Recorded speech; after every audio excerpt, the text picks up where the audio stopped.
Well, good evening and thank you for joining us for News 19. I'm Kaylin Hagwood and we begin with the Masters as the boost for local businesses continues.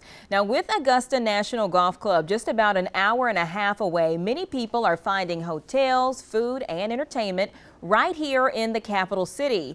Britain's On Divine says it's seen more people buying sport coats, shirts and shorts for the tournament. And Harry Haney Golf Academy at Lake Murray says business is booming with those seeking lessons in line with the first major tournament of the year. Well, meanwhile, sales of Masters favorites like pimento cheese are up for local businesses like DePrado's near 5 Points. We normally do about 250 to 300 pounds of pimento cheese in a week, and we've done that in the last 3 or 4 days. Tuesday through Thursday. Yeah, just because of the Masters. We've had a lot of people come in and say they were heading out that way. Well, one player we're tracking is Dustin Johnson, the Irmo native, Dutch Fork grad and former Coastal Carolina standout, won the tournament in 2020. Now, Reggie, how did he do today? More importantly, why did DePrado's not provide us with some pimento cheese? If it's, I'm going to have to check that out, compare it to what goes on down at Augusta National. Yeah, up and down day for Dustin Johnson. He started the day at 2 under par, and we'll show you what went down. Really on a, felt like the 1st of February instead of the 1st of April, you know, in terms of the weather out there. But obviously DJ struggling a little bit. And again, we roller coaster of a day, but we would watch him on the par 3 12th. And this is why he won it in 2020 when he set that scoring record.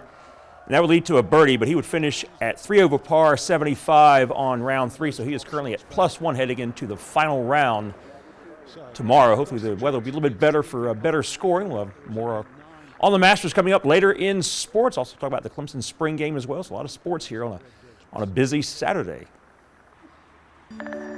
You know, Reggie was right there. It felt a little bit more like February today. Our official high temperature at the airport this afternoon, 55 degrees. That's 20 degrees below where we should be this time of the year. But there's good news. Warmth is back in the forecast. And it's a little bit later on into the week. But tonight, going to be on the cold side, sitting at 52 right now. Winds out of the west at 16 miles per hour. And we finally saw some sunshine to end out the day. Temperatures across the viewing area tonight, right around 50 for most of us. 48 in Manning, 49 in Bishopville, 52 in Lexington, and 50 in Aiken. But tonight, we're going to be getting cold down into the 30s. In fact, there's a frost advisory out. We're going to talk more about that and the end of the weekend forecast coming up just a bit, so stay tuned. Thank you so much, Corey. Turning now to the latest on the war in Ukraine, civilians are struggling to evacuate the eastern part of the country after an alleged Russian missile strike killed dozens at a train station. Well, Ukraine's president called the train station attack a war crime, although Russia denies that its military attacked that station. NATO allies report that Russia continues to hit civilian sites in the nation. Well, major cities in the U.S. are now holding vigils and protests, speaking out against the casualties of war. The U.S. and its NATO allies continue to provide assistance to Ukraine. Brandon Lewis from our National Verify team looks into a rumor that the Russian army captured a NATO commander.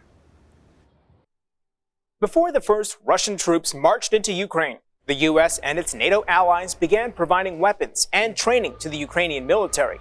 However, since Ukraine is not a member of NATO, NATO forces are not directly involved in the war, and President Joe Biden says the U.S. will not send troops to fight. Still, that didn't stop an internet rumor claiming U.S. Army Lieutenant General and NATO officer Roger Cloutier had been captured by Russian forces in Ukraine. So, let's verify. Was U.S. Army Lieutenant General Roger Cloutier captured in Ukraine by the Russian army? Our sources are NATO and Cloutier's LinkedIn profile. Cloutier leads NATO's Allied Land Command based in Turkey. The rumors of his supposed capture began circulating on April 3rd. But NATO says he hasn't been in Ukraine since last summer. Cloutier took to his LinkedIn to refute the claim, saying, quote, "These rumors are completely false." On April 5th, Cloutier hosted a NATO meeting in Turkey and was seen in pictures posted to NATO Allied Land Command's official Facebook and Twitter accounts. A NATO spokesperson told Verify claims of Cloutier's capture are, quote, fake news. So it's false that Lieutenant General Roger Cloutier was captured in Ukraine by the Russian army. NATO troops are not directly involved in the combat, and Cloutier was hundreds of miles away in Turkey. With your Verify, I'm Brandon Lewis. Well, Columbia drivers are being impacted by a water main break along Main Street as crews work to make repairs. I want to give you a closer look of where that is. Columbia Water announced earlier today that a 12-inch water main break closed the road at the 100 block of Main Street and the 1100 block of Whaley Street. Now, the city is urging people to avoid the area or follow detour signs to avoid a major slowdown while driving. Those living in the area are asked to boil their water for at least 1 minute before drinking or cooking. We'll be sure to let you know when those repairs are done and the boil water advisory is lifted. Well, around 15 people are without a home after a fire at Columbia Gardens Apartments off South Beltline Boulevard late last night. Columbia Richland firefighters say just before 8 they responded to the 2-alarm fire. Now, they say about 50 firefighters responded and no one was hurt. The cause of the fire remains under investigation. And an Orangeburg family is hoping for answers in an unsolved case from nearly 2 decades ago. Last night, loved ones of 20-year-old Dante Edwards gathered in his memory after investigators say he was killed. According to the Orangeburg County Sheriff's Office, in 2005, a man was on his way to work traveling along Prospect Road in Roseville when he saw Edwards laying in the road. Well, investigators say he died from a gunshot. His family is pleading for anyone with information to please come forward. Somebody knows what happened, but nobody's willing to come forward. Even after 17 years, we want closure. Well, if you have any information that can help in this case, you're asked to call Crime Stoppers or the Orangeburg County Sheriff's Office. That Crime Stoppers number 1-888-CRIME-SC. A South Carolina inmate is asking the state Supreme Court to halt his scheduled execution. 57-year-old Richard Moore is set to die either by firing squad or electric chair on April 29th, but he says he shouldn't face execution unless judges can determine if either method is cruel and unusual punishment. Well, right now, Moore has until next Friday to choose between the electric chair or the firing squad, and he would be the first person in the state to be executed by that firing squad. Well, it was a busy past week at the State House with the crossover deadline now here. Lawmakers rushed to pass several measures just in time. News 19's Julia Kaufman has a wrap-up of what you need to know. The South Carolina House of Representatives got to work this past week, passing a controversial bill that could ban transgender students from their gender-identified sports team. There are fundamental differences between men and women, and we can't overlook those differences. After nearly 9 hours of debate, the so-called Save Women's Sports Act passed 80-24. But other conservative efforts like censoring certain classroom topics and abortion-related measures died at the crossover deadline. It's a complete restructure in 15 months.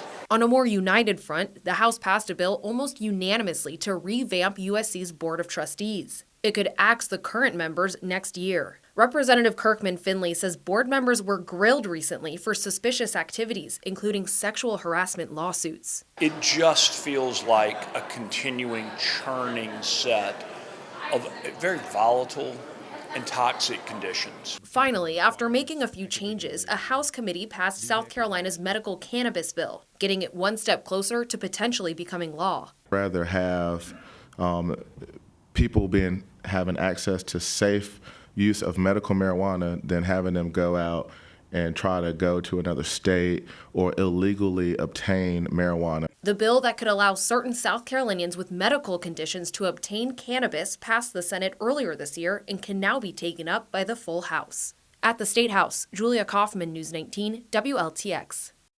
Well, the House is out on Easter break next week, but the Senate returns on Tuesday. The Kershaw County Humane Society hosted their second annual Food Truck Festival today. The event welcomed 13 vendors out to provide different foods from hot dogs to funnel cakes. Well, one local food truck owner says events like these help her to grow her business. So the festivals and everything are great. It's just like great exposure because you're getting people from not just from my hometown, but from all over. And you know, it's kind of hard right now for small businesses with everything going up. So just for everyone to come out and support, you know, small businesses is a great thing. It looks like a pretty large crowd there as well. Other vendors also shared that they were excited to have the event back, and ticket sales support the Humane Society, which helps animals in need. Well, at the State Fairgrounds, things were heating up as the 7th annual State Food Truck and Craft Beer Festival took place earlier today. Now, more than 30 South Carolina food truck favorites served up eats and craft beers while live local bands played music. People that went say whether or not you went with family, friends, or were found through good food. I love it, man. Like I say, man, this is hopefully this is something start of something great. And we're getting away from this doomsday stuff, right?